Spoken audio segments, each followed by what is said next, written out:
नमस्कार। संपूर्ण भारत न्यूज में आपका स्वागत है। मैं हूं मानस द्विवेदी। आप देख रहे हैं संपूर्ण भारत न्यूज। इस समय राजनीति अपने चरम पर है और अभी भी हमारे जो श्रमिक भाई हैं, हमारे जो श्रमिक बहनें हैं, वो अभी भी देश के अलग अलग राज्यों में फंसे हुए हैं। होना तो ये चाहिए था कि इन श्रमिक भाई बहनों को उनके राज्यों में पहुंचाने की व्यवस्था की जानी चाहिए थी, लेकिन ये बात ना हो करके राजनीतिक तू मैं इस समय हो रहा है।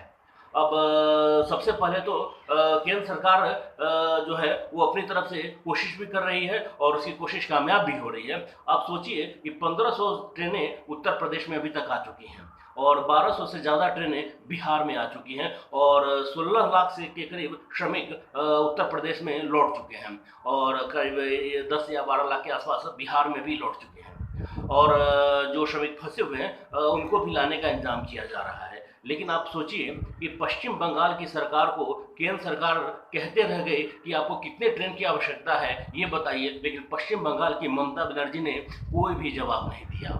और तो और ये आरोप लगाने के लिए वो आगे आ गए कि केंद्र सरकार हमारे साथ भेदभाव कर रहा है, केंद्र सरकार हमारे साथ राजनीति कर रही है। अब उधर महाराष्ट्र का जो मुख्यमंत्री है उद्धव ठाकरे, उसका देखिए वो कितना नालायक और मूर्ख मुख्यमंत्री है कि उसका कोई हिसाब किताब नहीं है। अब महाराष्ट्र प्रशासन जो है रोज हजारों मजदूरों को बुलाती है बांद्रा रेलवे स्टेशन के पास और कहती है कि बांद्रा रेलवे स्टेशन के पास ट्रेनें खड़ी हैं और आपको जहां जाना है आप चले जाइए।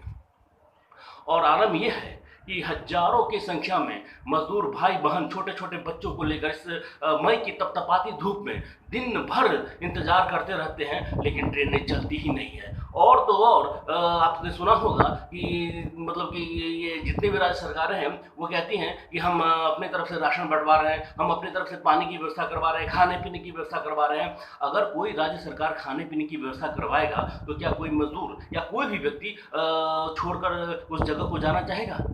आप सोच सकते हैं कि ये मजदूर जो हजारों की संख्या में बांद्रा रेलवे स्टेशन के पास पहुंचे हुए हैं और ये आज की बात नहीं है, इसके पहले भी और कल की घटना मैं बता रहा हूँ। कल हजारों की संख्या में बांद्रा रेलवे स्टेशन के पास हमारे श्रमिक भाई बहन वहां पर बैठे हैं और उनके लिए न पानी की व्यवस्था है, न पीने की व्यवस्था है, न खाने की व्यवस्था है। कहाँ गया ये महाराष्ट्र सरकार का जो वादा, कहाँ गया ये महाराष्ट्र सरकार का जो भाषण कि वो लोगों को राशन बांटती है और लोगों को खाने पीने की व्यवस्था करती है? अगर व्यवस्था करती तो फिर ये हमारे मजदूर भाई दिन भर इस आस में वहां पहुंचते हैं कि हम शायद हम ट्रेन से अपने अपने गृह प्रदेश लौट जाएंगे। लेकिन आलम यह है कि उद्धव ठाकरे ने कहा कि केंद्र सरकार जो है जितनी ट्रेनें हमें चाहिए वो ट्रेनें उपलब्ध नहीं करा रही है। तुरंत पीयूष गोयल जो रेल मंत्री हैं उन्होंने ट्वीट करके कहा कि आपको कितनी ट्रेनें की आवश्यकता है बताइए, और जितनी ट्रेनों की आवश्यकता है केंद्र सरकार आपको देगी।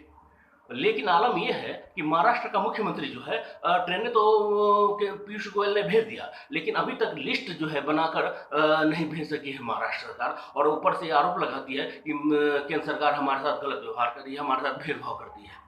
और जब आप लिस्ट ही नहीं देंगे, जब आप सूची ही नहीं देंगे तो ट्रेन चलेगी कैसे? अब ये बेचारे हमारे मजदूर भाई, हमारे जो श्रमिक भाई बहन है वो फंस गए इस राजनीति में अभी इस समय। और यही हाल पश्चिम बंगाल, राजस्थान, पंजाब, महाराष्ट्र हर जगह हो रही है।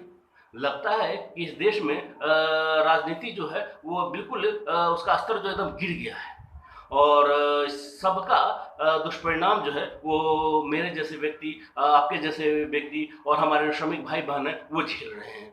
अभी अब कर्तव्य है हम सब का कि जो हमारे श्रमिक भाई बहन है वो कैसे सकुशल हुए उनके घर पहुंचे, कैसे वो मतलब कि आराम से उनको उनके घर तक पहुंचाया जाए, इसकी व्यवस्था की जानी चाहिए, इस पर चर्चा होनी चाहिए। लेकिन इस पर चर्चा न होकर तू मैं हो रहा है, एक दूसरे पर आरोप प्रत्यारोप चल रहा है। कभी शिवसेना कुछ कर रही है, कभी इधर से पश्चिम बंगाल की सरकार कुछ कह रही है, और तो और कोई झुकने को तैयार नहीं है और कोई अपनी गलती मानने को तैयार नहीं है। मुझे तो यही लगता है कि इस देश में केंद्र सरकार के साथ ही ये प्रदेश की सरकारें राजनीति कर रही हैं। केंद्र सरकार अपने जगह पर ठीक है, नरेंद्र मोदी की सरकार काम कर रही है, लेकिन जो राज्य सरकारें हैं यही राजनीति कर रही हैं और जरूरत है कि इन राजनेताओं को पहचान कर उनको सबक सिखाने के। देश और दुनिया की ताजा तरीन खबरों को जानने के लिए देखते रहिए संपूर्ण भारत न्यूज। यदि मेरा ये वीडियो आपको पसंद आए तो मेरे वीडियो को लाइक कीजिए, शेयर कीजिए, कमेंट कीजिए और हाँ, मेरे चैनल को सब्सक्राइब करना ना भूलिए। नमस्कार। संपूर्ण भारत न्यूज के लिए पटना से मानस द्विवेदी।